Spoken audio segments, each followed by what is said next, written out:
Hello everybody, Bruce McGonigal here. I'm absolutely devastated by the attack on the Lapu Lapu Filipino Festival in Vancouver that celebrates our wonderful Filipino community and their heritage in Vancouver. These are some of the nicest people that you could ever meet, folks. They help senior citizens. They work in the hospitals. They work in the, care wards for rehabilitation, everything else like that. These are people who work in the service industry. They're beautiful people, usually people of faith. So an attack, a direct attack on that community is an attack on the very soul of Vancouver itself. Because these are people who help make Vancouver so special in the world. Which begs the question, this is the largest attack in Vancouver history on people, and yet our government and our media is not calling this a terror attack, even though it was specifically against one community. When the person rammed their vehicle into people and started killing them, he didn't stop. He ended up going more and more and more.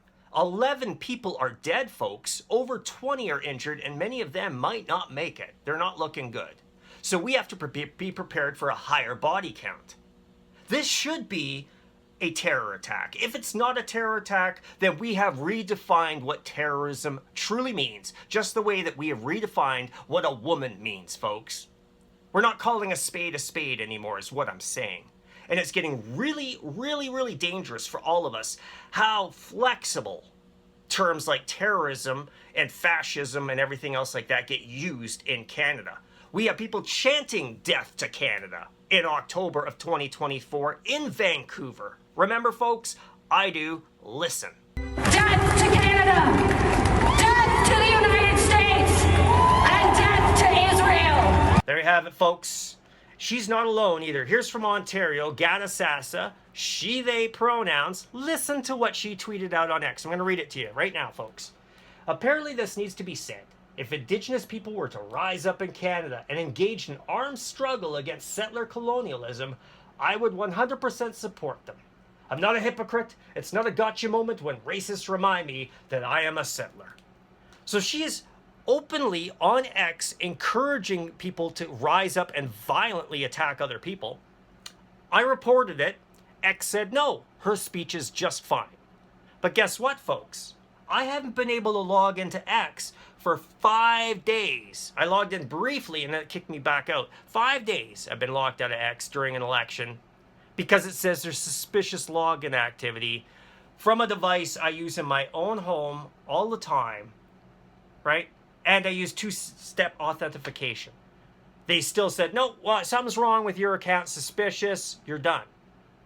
All I said was the fact that the Communist Party of China could rig elections in Canada, that the BC election appeared to be rigged, that the BC election should be a warning for all Canadians, and that we should be paying fundamental attention to holding everybody accountable and to making sure that we challenge every outcome of this election that appears to be from fraud, and that people need to be vigilant about fraud because otherwise stolen elections have consequences.